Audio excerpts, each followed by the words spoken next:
Nabi Muhammad SAW. Catat ini ya. Dan saya belum pernah bagi dimanapun yang ini, yang versi lengkapnya. Kalau bisa dilakukan, bukan hanya dosa digugurkan.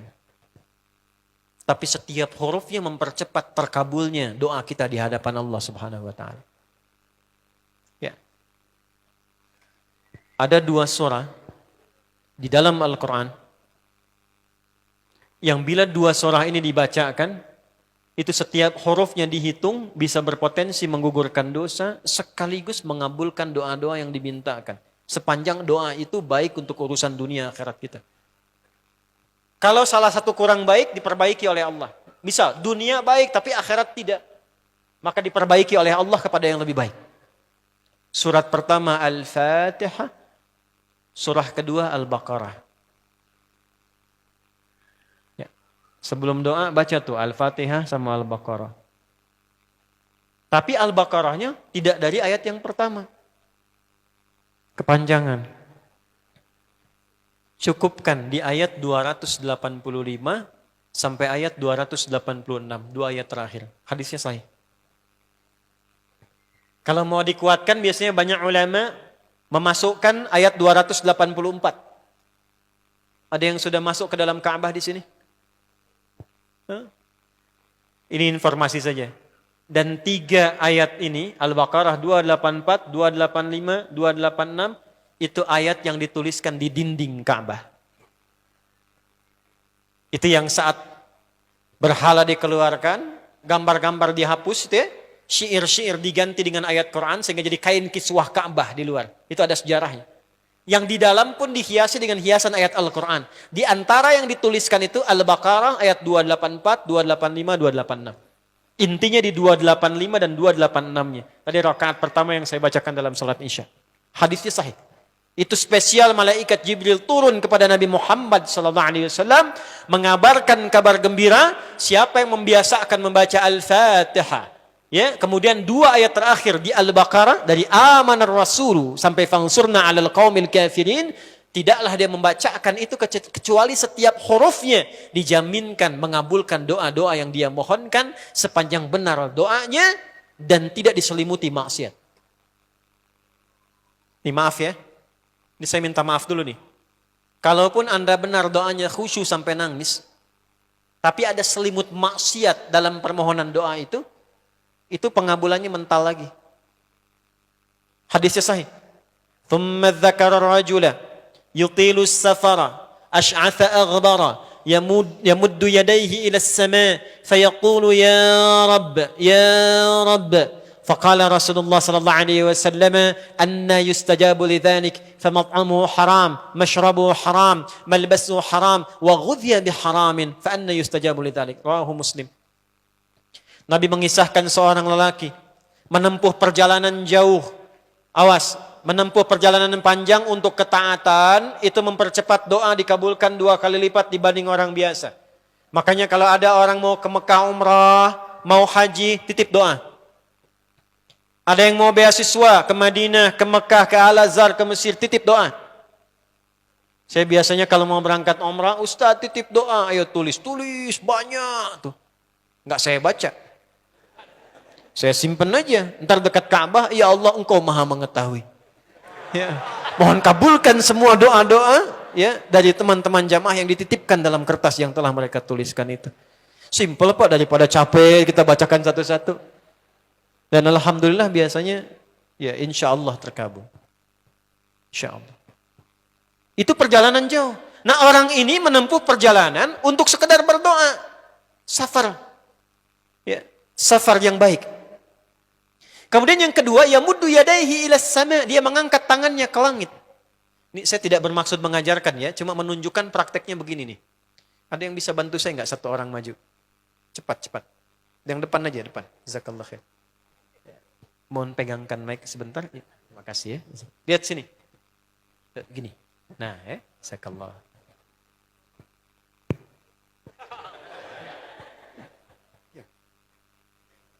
Nah, gini ya. Ini tangan, lihat telapak 2 ya. Berdoa itu sesuai porsinya dan ikuti caranya Nabi. Kalau doanya formal dalam sholat dan diikat dengan gerakan, jangan kreatif. Ikuti seperti Nabi yang contohkan. Misal dalam sholat, "Shollu kama ra'aitumuni usolli." Sholatlah seperti kalian melihat aku sholat. Nanti ada 3 posisi atau sampai 4 posisi dalam sholat yang mempercepat terkabulnya doa. Posisi puncaknya sujud. Hadisnya sahih, "Inna ma aqrabal 'abdi min rabbih wa huwa sajidun fa aktsirud doa."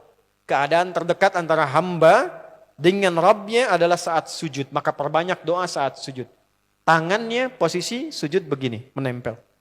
Jadi nggak usah begini. Oke, begini. Nah ini di luar sholat. Di luar sholat, kalau berdoa, tangan begini. Lihat baik-baik ya. Ini kitabnya agak banyak, bahasanya panjang, saya berikan yang simpelnya saja ya. Baik. Ini kan teman-teman telapak yang kanan, yang kiri ya. Padukan begini. Ya.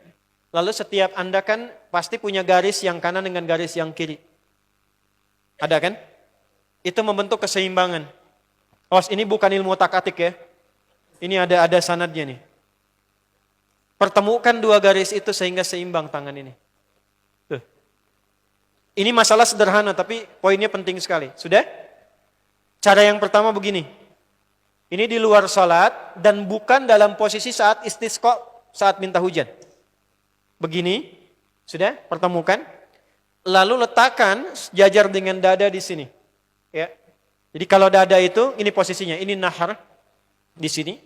Ini ada rongga dari bagian atas dengan perut, ada rongga kosong. Nah ini yang disebut dengan sodrun di sini.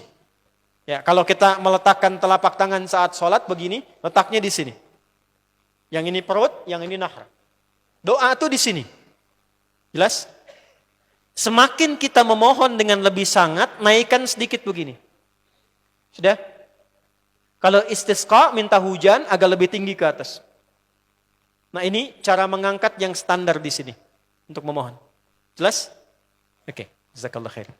Nah orang ini, dia mengangkat tangannya. Jadi, melakukan perjalanan jauh, mengangkat tangannya, ya muddu yadaihi ilas sama.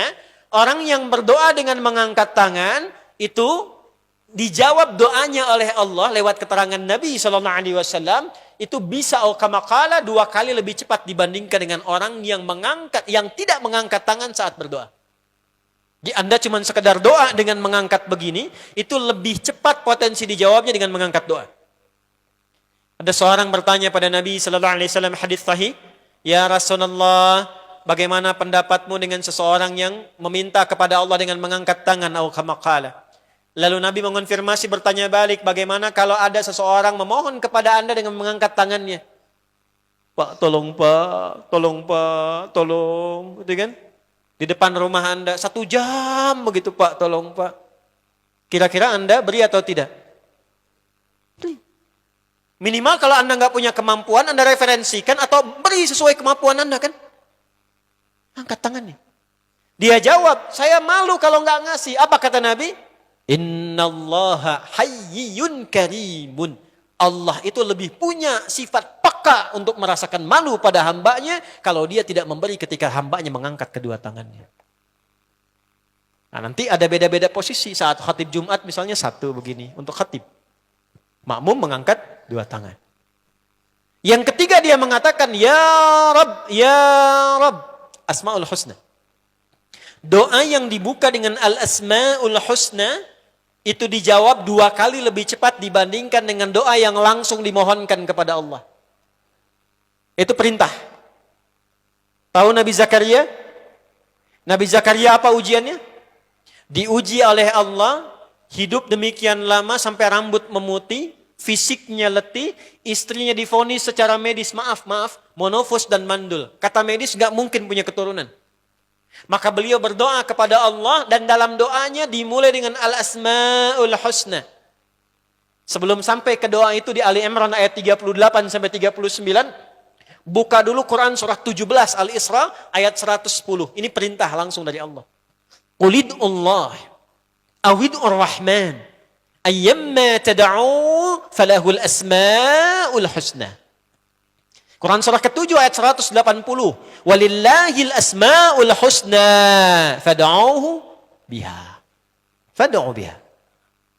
Qul Allah, kalau engkau punya masalah hambaku, dan tidak ada di dunia ini yang tidak punya masalah. Quran surah kedua ayat 155. Wala nabluwannakum bisyai'. Setiap yang hidup itu, aku pasti akan uji dengan masalah. Itu kata Allah. Jangan disimpan sampai di situ, teruskan. Bukan untuk membebani hambaku dengan masalah, tapi untuk menaikkan kualitas hidupnya sehingga menjadi lebih baik. Jadi ketika Allah titipkan masalah itu, bukan ingin membuat kita bermasalah. Tapi dengan masalah itu kita diuji supaya kualitas hidup kita menjadi lebih baik. Ini Anda yang kuliah di UPI di sini, ada ujian nggak? Ada. Untuk apa ujian itu diadakan? Supaya bisa melihat kualitas peningkatan ilmu Anda dari masuk sampai naik tingkat. Kalau nggak ada ujian, nggak kelihatan kualitasnya bertambah. Logikanya begitu. Dan tidak mungkin Allah menguji seorang hamba di luar batas kemampuannya. La yukallifullahu nafsan illa. Jadi nggak ada orang yang hidup yang tidak punya masalah. Karena rumusnya mengatakan hidup berbanding lurus dengan masalah. Yang hidup pasti punya masalah. Yang tidak ingin punya masalah, tidak ingin hidup. Karena orang yang tidak hidup, yang hilang masalahnya, selesai hidupnya. Baik. Siapa yang tidak ingin punya masalah? Angkat tangan. Baik. Siapa yang ingin punya masalah? Alhamdulillah. Baik. Yang lain wallahu a'lam. Nah, kulit Allah kalau sedang diuji masalah, kan yang ngasih siapa? Yang nitipkan siapa? Yang punya solusinya siapa? Kalau Anda tahu yang punya solusinya Allah, kenapa curhatnya bukan kepada Allah? Kan sudah dicontohkan di Quran, kalau punya masalah curhatin ke Allah. Quran surah 12 ayat 86, sejak era Nabi Yakub. Masalah di rumah tangga, anak bermasalah curhatnya pada siapa? Allah. Innama ashku bathi wa huzni ilallah. Aku tuh kalau punya masalah, sesedih apapun, curhatnya Allah. Bentangkan sajadahmu. Curhatkan dalam sujudmu, tingkatkan takwamu. Wa may yattaqillaha yaj'al lahu makhraja. Quran surah 65 di akhir ayat yang kedua. Bentangkan sajadahmu, curhatkan, habiskan dalam sujudmu, keluarkan tangismu. Sehingga bebannya jadi ringan. Walaupun solusi belum datang, hatinya sudah tenang. Yang diperintahkan panjangkan sajadahmu, bukan panjangkan statusmu. Kita sudah tahu ayatnya, paham ketentuannya, tapi kenapa prakteknya ditumpahkan di Instagram, di Facebook, bikin vlog di YouTube, hanya untuk curhat saja. Dan ironinya dalam hal yang demikian tahu yang menyelesaikan Allah. Sekarang tambah bonus, aminkan ya. Yang mengaminkan doa ini mudah-mudahan dihilangkan masalahnya. Puguma mana yang ada bermasalah kayaknya di dia. Itu gimana? Kumaha tuh ya teh? Paham? Curhatkan sama Allah. Nah bagaimana mintanya? Sebut namanya ya Allah. Awidur Rahman. Kalau kita ingin minta lebih cepat, minta dengan kelembutan Ar-Rahman. Rahman itu bisa disebut namanya ya Rahman, bisa cari cara mintanya yang paling lembut, yang menyentuh. Allah senang dengan kalimat yang menyentuh. Misal ya. Kembali ke Nabi Zakaria tadi. Quran surah 3 ayat 38. Hunalika da'a Zakaria rabbah. Qala rabbi habli min ladunka dzurriyyatan thayyibah. Innaka sami'ud du'a. Ya Allah, hamba-hambamu itu telah menghukumi aku dan istriku tak akan mungkin punya keturunan. Sedangkan engkau yang maha pemberi tanpa punya batasan. Mereka mengatakan istriku punya keterbatasan. Maka aku memohon kepadamu yang pemberianmu tak ada batasan. Mohon ya Allah anugerahkan keturunan dari sisimu saja ketika mereka mengatakan tidak mungkin itu punya. Sungguh engkau yang maha mendengar doaku ya Allah. Perhatikan, kalau kepada yang maha mendengar saja tidak terkabulkan, mohon tunjukkan kepadaku saat ini dengan cara apa lagi dan kepada siapa lagi aku mesti memohon. Itu dalam banget. Ya Allah, engkau perintahkan aku berikhtiar mencari kerja, aku lakukan. Engkau perintahkan mengeluarkan keringatku dengan cara yang halal, aku kerjakan ya Allah. Engkau perintahkan aku jauhi yang engkau larang, aku lakukan ya Allah. Sekarang aku telah berikhtiar dari sejak keluar, aku telah menunaikan sholat subuh seperti yang engkau maha mengetahuinya. Dan menjelang malam aku mengadukan bahkan di rumahmu ya Allah hanya untuk sesuap nasi bagi istri dan anakku dari yang halal itu. Aku telah melakukan apa yang engkau perintahkan, aku hanya memohon apa yang telah engkau janjikan. Kalau dengan semua ikhtiar yang aku kerjakan sampai detik aku bersujud di hadapanmu di rumahmu ini belum kau kabulkan, mohon tunjukkan kepadaku di malam ini ya Allah, dengan cara apa lagi mesti aku memohon kepadamu. Minta. Pernah enggak begitu mintanya?